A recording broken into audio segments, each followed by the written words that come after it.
morning. Welcome to December 3rd. It's day 3 of our COVID Christmas books. I'm Pauline. I run the Scrapbook Room, a mobile and online scrapbook store, and I offer inspiration and friendship in the Scrapbook Playroom, a private Facebook group for paper crafters just like you.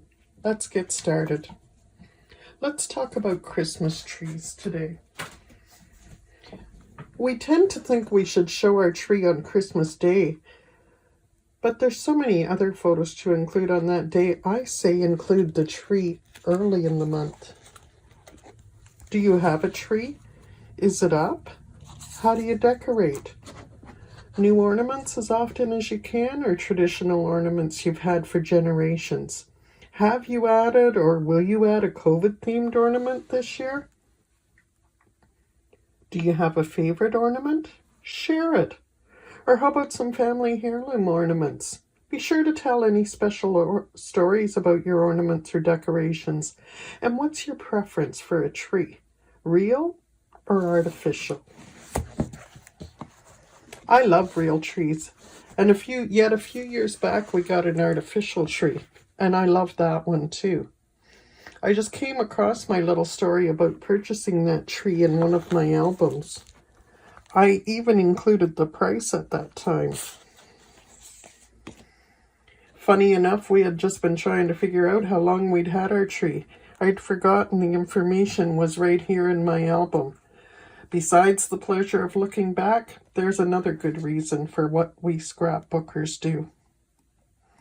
I love our fake tree simply because we can have it up for the entire month of December. That was something I could never do with a real tree. And this new fake tree even looks great with just its lights on. One year when we went away, we didn't even add decorations. But real trees have their place. Did you know Christmas tree suppliers are worried about a shortage of trees this year? They've apparently sold something like 2 times as many as in the entire season last year. Why? Not only because people are staying home, I guess, but because people are apparently enjoying the feeling of something that live going right in their home. So how about you? Have you changed anything about a tree or decorating your home because of COVID, or are things just the same?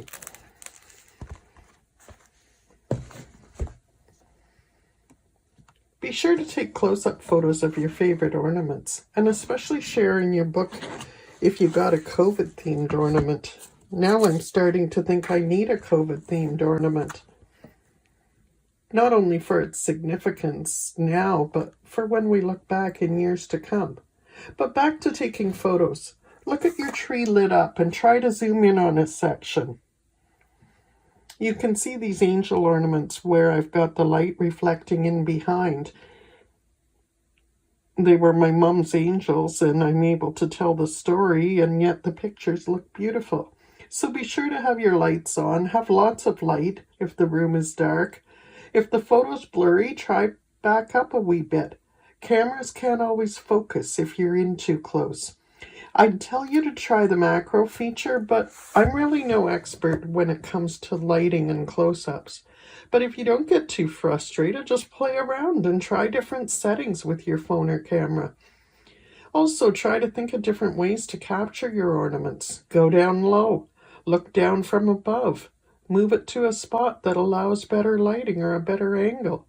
We didn't tie our tree up one year. It was the year we'd removed the carpet from our living room. I was baking when I heard a loud crash and a scream. Both girls were home from college, and I ran to see what was going on. The tree had fallen, and yes, oodles of glass ornaments had shattered. Courtney was on the floor with her camera capturing the shards of glass. Even though it was all a bit chaotic and dramatic, I still love those photos. That was definitely a different view of ornaments. And I can't find all the photos right now, but you get the idea. This shows the tree. Oops, sorry about that. A little shaking going on. Here's another one I took a close-up of Jerry decorating the tree. Boy, he looks young there, even to me. But you can see I've zoomed in a bit on the branches and the lights, and just a great way to take a picture of the tree. Now, if you don't have a tree, if you see a pretty tree somewhere else, go ahead and take a picture of it. As I was showing the pictures in this album, I took a number of pictures of different people's trees on this particular year. And why not? If they're pretty and you just want to show them, go ahead. And if you don't have a tree, take a picture of some other decorations you have. Now, I'll show you some tips for today's album in the tips section today. So hang on, we'll be right back with that. How's it going? Are you able to keep up with your album? Or are you able to give the prompts a listen each day and plan out or think about what you'll do on the page later? You might want to add sticky notes to your pages as reminders of what you want to do. I've done that a little bit here. I often leave prompts undone and instead I ponder over them for a while. Sometimes after reading or listening, I need to take the day or month to think about what it means to me and what I want to do. Sometimes the perfect idea comes a few days later, and that's perfectly okay. Work it back and forth if you like. Add in your own prompts. Change the order of the days. I especially do that if I think a particular page matches another day better. So what if you place the prompt on a page with a different date? You still did it. If we get technical, despite it being a December daily, my pages are seldom done on the actual date. In my mini album,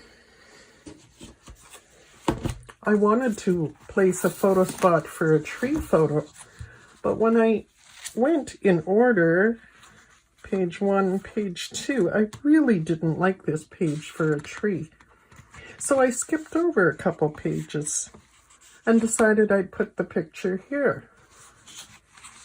That's more fitting. I've put a label for the recipient on here saying place tree photo here. Of course, they don't have to put a tree photo there, but that's my suggestion for this book. So what I did was I put some tape on the back. I also want around the corners of this card, just because I want to change it up a little bit. I'm using my Crop-A-Dile tool. This corner rounder is a sister to the corner rounder tool, sorry, but it is a sister to the Crop-A-Dile tool, and it's another one of my best loves tools. It's handy to use, easy to squeeze, and it has 2 sizes of corners, and it'll round a corner on a piece of chipboard. So I'm just going to round these corners by slipping that in here, like so, like so, like so. And as you can see, it's very easy to use, very easy to squeeze, and just a slight rounding there. So I'll put this down. And I wanted to add some little sticker embellishments here. These are from my dollar store stickers. Now, remember I told you these are not very sticky, so I don't want to lose them. And I also don't want them stuck all the way so that they can't be lifted. So I just put a little piece of tape. I tore it off. You can see it on this one, just to tack it at the bottom.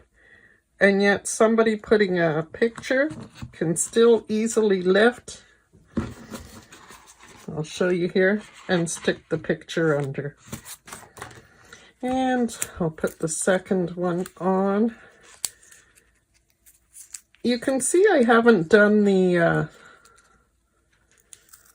numbers on this book yet, and I'm kind of thinking about what it is I'm going to do with the numbers, so I'll just hold off on that. It's going to be fairly easy to go ahead and put them on. Let's put a couple little presents under our tree, and there we go, all ready. And I will put a number up here or somewhere like that. So that takes care of that page. And again, if you're interested in this Crop-A-Dile corner chomper, I am going to have it listed in the store as a pre-order item. That means it's not in stock, but I will order them. If you want one, go to www.thescrapbookroom.ca and click on shop here. And if you go to the bottom of the page, you'll find a search tool, and that'll be the easiest way to find the corner rounder. Okay, so my mat is all finished and that page is done. In my own book, I'm way behind. However, I'm starting to generate ideas, and I've already showed you where I'm adding sticky notes to pages. I had little markers in here to remind myself, but yes, I'm going to draw a calendar here, and I will be putting a tree picture here. Now, I did want to put, you'll notice I didn't do an intro page yet. I'm not sure what I'll put on here, if anything. I may use this as my first page, and I did add extra pages to my album, so I can do this. I'm going to draw a calendar here, and I just wanted to show you my calendar from last year to show you that I don't care too much about how it looks. I'll just draw it out. So there, as you can see, just drawn out with a white gel pen, and I will do something similar here. Even though the next page should be my yesterday one, which was my All I Want for Christmas, I have the family photo, and I think this is a much better page for this picture. It just matches better. And I can come back and put my Christmas tree photo here. And we're just putting the tree up today, hopefully, so I don't have that picture yet. But you get the idea anyway of how that works. So the other thing I'm doing to keep track of where I'm at is I'm keeping a master sheet. And I just want to show you this. It's a great way to keep track of any album or project. I find it especially useful when a project has limited pages or days and you want to keep track of them. I did this years ago in an ABC album I did. And an ABC album is another great way to do an album. This one was just the ABCs of family gatherings. And I basically did a page for each letter, thinking up things to go with the pictures I had. And the easiest way to do that, to cover all the letters, was to list all the letters down a page and fill in with what I could. So, and New Year's, October 2001, our religion in our life. However, when I got to the end, I'm still missing 3 pages in this book. I found under the umbrella, have some pictures of my grandmother who loved her umbrella in her yard. I need to do that page V. I don't have a page yet, which is pretty weird since my last name was Valley Cat, come to think of it. That just occurred to me. Anyway, need to do that one, and I need to do Y, which I'm thinking I will just do the word yikes. So that will be coming up. But back to the sheet here, as you can see, unless you're extremely organized in getting your pages done, I suggest this method. And just write down the dates from 1 to 31. I did to 25, turn it over to January 1st. And then be sure to leave a line or two for jotting notes. I just left 1 line. And you can see I've got the 2nd, my tree, the photo is on my phone. The 3rd, Noella, the picture's printed. On the 17th, I know it's my grandson's birthday. I've already penciled that in. The same with Christmas Eve, Christmas Day. And that way, at the end, you'll have a master list of everything that's going on in your album. Use this to make notes each day. Got an idea for what you want to do? Write it down. Need to take a specific photo or just need to print it? Write that down too. Jot any journaling thoughts or other prompt ideas that come to you. And when a page is complete, make a notation. It's important to jot all those feelings or thoughts down right away. No matter how much we think we'll remember them, something gets in the way, the details fade, even in as short a time span as a month. Jotting those notes early will help get the full emotion, the full feeling of the occasion or the subject.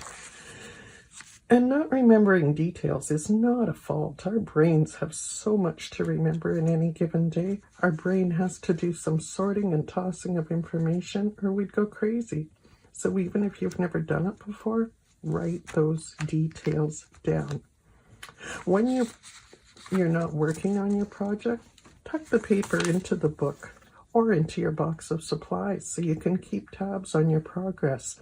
You'll also really appreciate that paper if you don't sit down to do your album till a month or two after Christmas. Trust me, I've been there, done that.